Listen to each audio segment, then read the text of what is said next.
When I married Brooke, I had no idea what I was in for.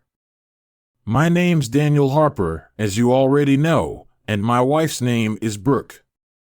At the time, I thought we'd grow old together watching our grandchildren play. 2 years after the wedding, I started my own business as a consulting engineer. Brooke worked for a small company that dealt with medical supplies. We decided to wait and save up some money before thinking about kids for 8 good years. We were happy, life was great, especially our intimate life. I thought I'd found the perfect woman. We bought a little cottage down a quiet lane. It needed a lot of work inside, but it was solid at its core. Our closest neighbor lived 200 yards away, and only 6 other houses dotted the lane. After almost a year of hard work, we finally had the house looking the way we wanted. We did most of it ourselves, but I had to bring in professionals for plumbing and electrical work. Once the dust settled, Brooke and I often talked about, I thought it would be great when we had kids, but everything started falling apart just before our 9th anniversary. Brooke became snappish with me, and our once thriving sex life had dwindled to almost nothing. She started going out more, claiming she was meeting the girls from work several nights a week. Whatever they were doing, it must have been good enough to keep her out until midnight. I had doubts, but I brushed them off. I was convinced she'd never cheat on me. I had no idea how wrong I was. I turned to Dylan Morgan for advice. He's been my closest friend since first grade. When my company expanded, I needed a reliable executive director. I hired Dylan because I trusted him completely. Dylan knew Brooke too. At first, he couldn't believe what I was telling him. But after hearing all the details, his mind changed. Daniel, the signs are all there. If you ask me, Brooke is cheating on you. I'm sorry, man, but I'd bet my career on it. Hearing that from Dylan wasn't easy, but I knew he wasn't messing around. I thanked him and went back to my office, my thoughts in a jumble, sitting at my desk.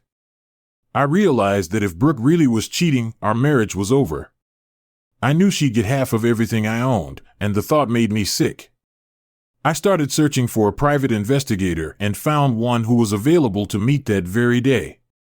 Nate Parker, the detective, listened to my story and assured me that if Brooke was cheating, he'd find the proof I needed.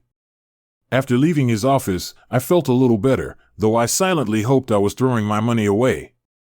The next day, a technician came to the house to install hidden cameras and wire up a voice recorder to the phone line. I didn't think the phone tap would yield much, and Brooke wasn't dumb enough to use the house phone if she was cheating. A week later, I met with Nate again, and the news was brutal. Everything's in the report. He said there's also a DVD, but trust me, you don't want to watch it. One thing I realized is that this is a whole different ballgame. I thanked him, paid his fee, and left with the report and DVD in hand. Back in my office, I was really curious, so I ignored Nate's warning. I watched the DVD, and it laid everything out. It turned out that Brooke's girl nights were just a cover for her rendezvous with some guy from work. They'd take long lunches and sneak off to a motel just a few miles away. Sometimes they even went to his place. The video was recorded on a Thursday. Brooke had brought the man to our home. During the day, they went straight to the bedroom and had sex for hours.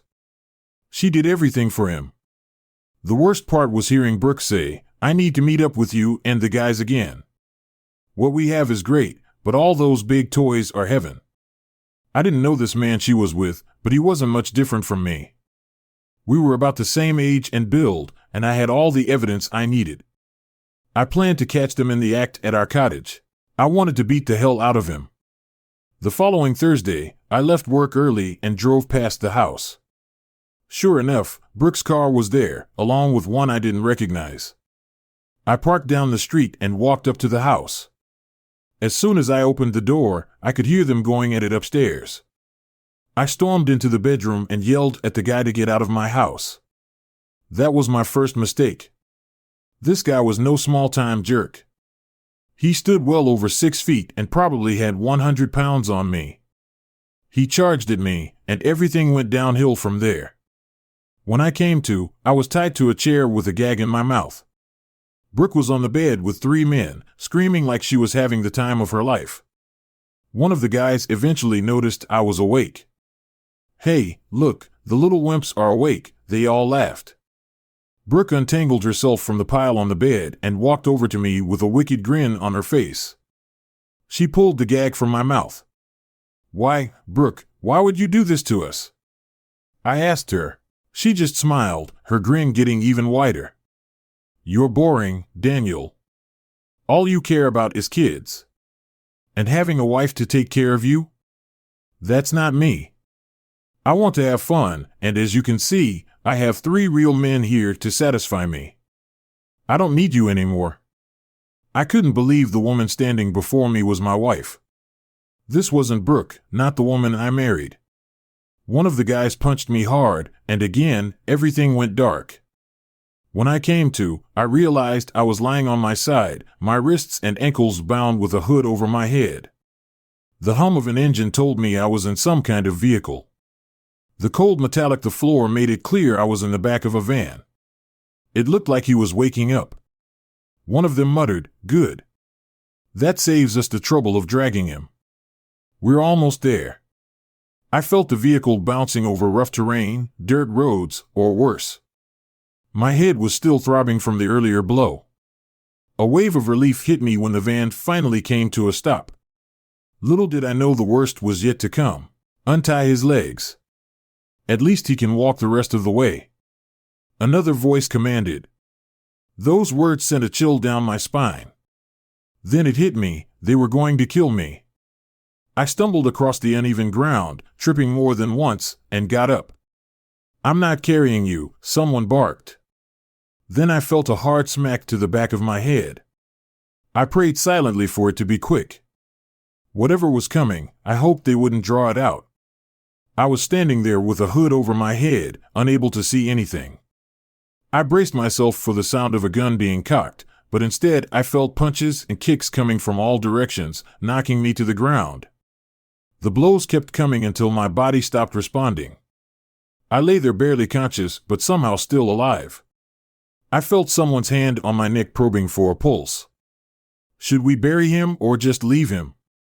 Leave him. We're miles from anywhere, and even if someone finds the body, it won't be in any decent shape. If the guy knew what he was doing, he'd have found my pulse easily, but luckily he was careless. Their laughter faded as they walked away, leaving me behind. I waited what felt like hours, though it was probably just a few minutes. I heard their car drive off in the distance after only minutes. I lay there wondering how Brooke had come to hate me so much. What had driven her to seek out those big toys she seemed to crave? I had treated her well. Her sneering comment about my size echoed in my mind, and pain shot through my battered body as I tried to stand. My wrists were still bound, making the task even harder, but after several failed attempts, I managed to get on my feet. The first thing I had to do was get the hood off. It was too dark for me to be wandering blindly through the woods, so I stumbled forward until I found something to use to snag the hood and pull it off. Once my eyes adjusted to the darkness, I realized I had no clue where I was. I could tell I was in a forest or dense thicket, but that was it. I moved slowly, taking the path of least resistance. I wasn't in any shape to deal with a fall or injury. I wasn't some ex I was in the military, but I was just a regular guy trying to survive. It felt like an eternity. I was limping toward a faint light in the distance when I saw it was a small cottage or farmhouse. I somehow found the energy to make it to the gate, but opening it was beyond my strength. I called out, and then everything went black. When I opened my eyes, my left eye was still swollen shut. I was in a room lying in bed. I tried to sit up, but the pain was overwhelming, and I collapsed back onto the pillows. "Please don't move," a gentle voice said. "You've clearly had some kind of accident," a woman said. She was standing over me, her expression calm and concerned. "Who are you? How did I get here?" I asked. "I'm Holly. I found you near my house last night. You were unconscious when I found you by the gate. And now, just try to relax and think back to what happened." I remembered everything, every awful detail, but I wasn't sure if I should tell the stranger. Her name was Holly, and she said, "So, what happened to you?" "It's a long story." Holly gave me a kind smile, and before I knew it, I passed out again. The next time I woke up, she was still there. This time, I managed to sit up, though it was tough. Holly propped a couple of pillows behind me, helping me get comfortable. My torso was wrapped in bandages, and I had cuts on my arms and legs. "Do you have a mirror?" I asked. She nodded and handed me a small one. The sight of my reflection almost made me drop it. My lips were split. My left eye was blackened and shut, and my right eye was heavily bruised with several deep cuts marring my face. I was ready to tell Holly what happened. She asked me to recount everything I could remember. I told her about catching Brooke in bed with 3 men, the attack, and eventually reaching her gate. Holly said, "You really need to call the police." I told her I'd handle it my own way, in my own time. The last thing I needed was the police getting involved. The police need to get involved. "Do what you must," she said, her expression unreadable. "Please be careful." I thanked Holly for her kindness. I didn't know much about her, only that she was probably around 45, about 10 years older than me. Holly let me use her phone to call Dylan and let him know I was okay. "Daniel, where have you been? Everyone's losing their minds trying to find you." Brooke was here, acting all worried. "I'll fill you in when we meet. Just handle whatever comes up at work." I hung up, hoping Dylan would keep his word. "What are you going to do next?" Holly asked. "I'll rest until I'm able to move again, then I'll go home and make sure people pay for what they've done to me. I don't know how yet, but they will pay." Holly gave me a small nod and smiled. "Just be careful." That's when I realized that aside from her name, I didn't know anything about Holly. I had no idea where I was when she told me the name of the nearest village. I figured I must be at least 3 hours from home. Holly took care of me for the next few weeks until I was strong enough to leave when the time came. I told her I would call someone to pick me up. "I'll drive you to the train station in the village," she offered. "No one's going to find this place. It's way too remote." Even getting into Holly's small car was a struggle. My body still hadn't fully. I thanked her for everything, but she kept her response simple: "Do what you must, Daniel. Just be careful." I waited on the curb until Dylan pulled up to get me. When he saw me, his eyes widened in shock as he hopped out of the car. "Daniel, what happened to you on the drive back?" I laid it all out for him: Brooke's betrayal, the brutal beating, and how Holly had saved my life. Dylan was shaking his head the whole time, struggling to take it in. "I think I know why she did it," I said. My voice was bitter. "If we divorced, she'd only get half, but Brooks is greedy. She wants everything. I bet she promised those guys a cut. If they got rid of me, she knows the company's worth millions. She probably had plans to sell it off and spend her days doing whatever the hell she wanted. You can crash at my place as long as you need," Dylan offered. "If anyone asks, I'll play dumb and say I haven't seen or heard from you." "Thanks, Dylan. I'm going to need a favor too. Could you grab my laptop from the office and bring me some clothes while you're at it?" Dylan chuckled nervously. "I'm starting to feel like I'm hiding a fugitive." "Not yet," I said with a small smile. "But that could change if things go south with my plan." Dylan laughed nervously. "Just make sure they don't. I'd rather not know what you've got cooking." We made a stop at the mall on the way back, and I picked up a few essentials: jeans, a t-shirt, and some sneakers.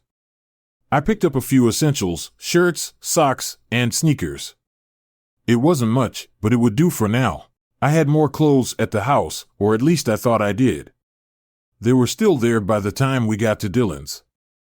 It was dark out, which was good. I wasn't sure how his neighbors would react to seeing me looking like a beat-up criminal, according to Dylan. Brooke was putting on quite the show as the concerned wife he'd been calling. Everyone except the cops, who were pretending to be worried sick about me. She even called Dylan almost daily asking if he'd heard anything. Of course, he played his part, telling her no every time. After a while, her calls tapered off to once a week.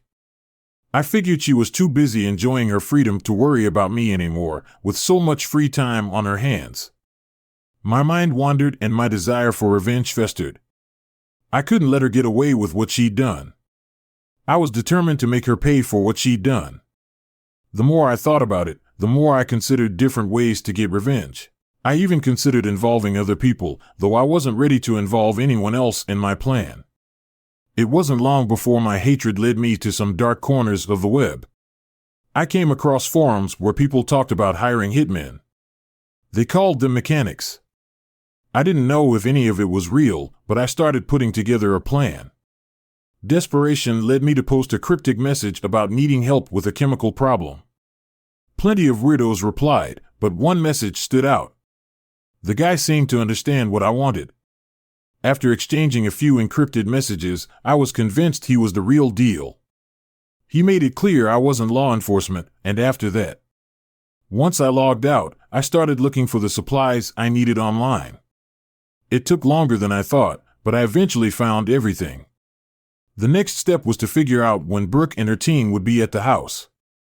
I ordered some listening devices and bugs online and had them shipped to Dylan's every night. We'd sit and chat, but she never asked about my plan, and I never offered any details. He said business was booming. The company had picked up a lot of new clients. I told him I'd be back in the office in a week or so when the bugs finally arrived. I went to the house. Brooke's car was parked in the driveway, so she was home. I watched her leave, waited 5 minutes, and then let myself in. She hadn't bothered to change the locks. I guess she assumed I wouldn't come back. I was out of the picture for good. I planted the bugs in the living room and the bedroom. The house looked perfect. There were fresh sheets on the bed and no obvious signs of anyone else staying there. Later that night, I listened in on Brooke's conversation with a guy. I recognized the voice as one of the men from the van. He told her everything was set for Friday night. "God, I love your plan," Brooke said, her voice dripping with excitement. "How many guys are coming?" "I've got 9 lined up," she replied. "We were supposed to have 10, but one guy couldn't make it." "9's plenty." I slammed my laptop shut. I didn't need to hear more. Let them have their fun. After Friday, that would be the last time Brooke enjoyed anything. Friday night rolled around, and I hid. Brooke arrived in the bushes across the street from the house, followed by a line of cars. I gave them 30 minutes, figuring that was more than enough time to get things started. Then I crept around the back and slipped inside. The noise from upstairs was deafening, with Brooke's moaning and screaming. A chorus of cheering and moving quietly, I made my way upstairs. I made sure everyone was in the bedroom before I started. I poured the first liquid along the carpet, creating a trail that led back to the kitchen. I did the same with the second liquid. The guy from the dark web had been right, the smell was barely noticeable. He'd also warned me that the more I used, the bigger the final effect would be. The third liquid was the trigger. This was the part where things could go wrong. I knew there was a chance of things going wrong, but I was careful. I poured the third liquid into a small puddle near the others, knowing it would take a few minutes for them to mix and react. I slipped out through the back door, closed it quietly, and sprinted to the rental car parked down the street. As I drove away, I saw a bright flash in the rearview mirror. I kept driving until I reached Dylan's place. Luckily, he was out on a date, so the house was empty. I checked the date, so the house was empty. I took a long shower and crashed in bed. The next morning, I decided to swing by the house, playing the part of a man who had no idea what had happened. I wanted to act like I was just there to grab some personal items and let Brooke know I was still alive. When I turned down the lane, a police officer stopped me. "Sorry, sir," he said. "The roads are closed." "I live just down the street at Laurel." I said, "Cottage." "Park here and wait a moment." The officer replied, heading toward the house. A few minutes later, he returned with a man in a suit. "Mr. Harper, I'm Detective Inspector Reed. Mind if I ask where you were last night?" I've been staying with a friend. My wife and I are separated. How long have you been staying there? A couple of months. I just came by to grab some clothes and personal belongings. Reed told me there was a fire at the cottage last night. I asked if I could take a look. After all, it's my house. We walked down the path, and Reed continued asking me questions. Did you keep any flammable materials at home? No, not really.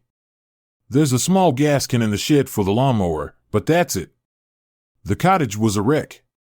One wall had collapsed. The roof sagged at an awkward angle, and the fire had destroyed the building. No one was allowed inside except for the rescue teams, who were still recovering bodies. Reed said my wife had friends over. I asked, pretending not to know, "Sir, you mentioned you've been separated, so I assume you wouldn't know how many bodies they've found." I asked, trying to sound shocked. So far, but we're still making sure that's everyone. I did my best to look stunned, thanked the detective, and headed back to my car. Once I was a few miles down the road, I called Dylan to fill him in. He promised to cover for me, confirming I'd been with him the whole night. Of course, the police had questions about the fire. I explained that Brooke and I had separated, and I was staying with Dylan while we figured things out. They asked me a lot of questions, but I kept my cool and stuck to my story. After 2 months of investigation, they concluded it was an accident, likely caused by a faulty gas appliance. The coroner's report listed the deaths of 1 woman and 9 men as in my statement. I said it was an accident. I thought maybe Brooke had been hosting a party with colleagues from work since we were getting a divorce. That was the only explanation I had. I even went to the funeral, not because I was sad, but to keep up appearances as her coffin was lowered. I threw in a handful of dirt, and a single rose tied to the stem of the rose was a small card. It read, "Rot in misery," to the onlookers. It probably seemed like a personal gesture of love. Little did they know that Brooke's mother approached me afterward. She had eyes full of confusion. She asked, "Why weren't you home that night, and what was Brooke doing in the house with 9 men?" I told her we were separated. My tone was cold, and I didn't explain why she had 9 men over. You can draw your own conclusions from that. I walked away, leaving her standing there. Once I'd moved out of Dylan's place, I settled into a small furnished apartment. The biggest inconvenience was replacing my wardrobe, but eventually the insurance money came through. I wasn't interested in rebuilding on the old plot, so I sold the land to a developer and moved on. The media ran wild with speculation about why there had been 9 men and 1 woman in the house that night, but I stayed quiet and let people draw their own conclusions. I didn't know a single one of those men. I wasn't interested in reading the newspaper reports about their funerals. I tried to track down Holly to thank her again, but no matter how many locals I asked, no one seemed to know where her cottage was. It was like she had vanished. Dylan, for his part, never brought up the fire. He did, however, suggest setting me up on a date if I was interested. I wasn't ready for that yet, at least not yet. I did notice a woman in my apartment building, Claire. She always exchanged a friendly greeting with me. If things ever got serious between us, there would definitely be a prenuptial agreement. I had plenty of time to reflect on some nights. The events would replay in my head, making it impossible to sleep. Therapy helped, but the memories lingered, casting shadows over my thoughts. I had to move on. It was tough to sleep, but therapy helped. I still had the memories, though, and they kept coming back, making my thoughts cloudy. I had to move on, but it was hard. Dylan was always there for me, though, and he suggested I find a hobby to keep my mind off things. I started running, and it helped. The physical exertion cleared my head and gave me a break. As time went on, I noticed CLA showing more interest in me. What started as polite small talk in the hallway turned into coffee dates. She was kind, patient, and nothing like Brooke, who had brought chaos into my life. I found myself looking forward to seeing her, but I was cautious and hesitant to get too involved. The wounds from my last relationship were still fresh. I told Dylan about my worries, and he said it was okay to take things slow. He seemed to understand that I needed time and never pushed me for more than I was ready to give. One evening while walking through the park, I decided to open up to Claire about my past. She listened without interrupting and gave me her full support. When I finished, she simply squeezed my hand and said, "Thank you for trusting me with this." Her reaction made me realize that not everyone was like Brooke. Maybe, just maybe, I could allow myself to be happy again. As things progressed, we started talking about marriage. I was sure this time there'd be a prenup, no exceptions.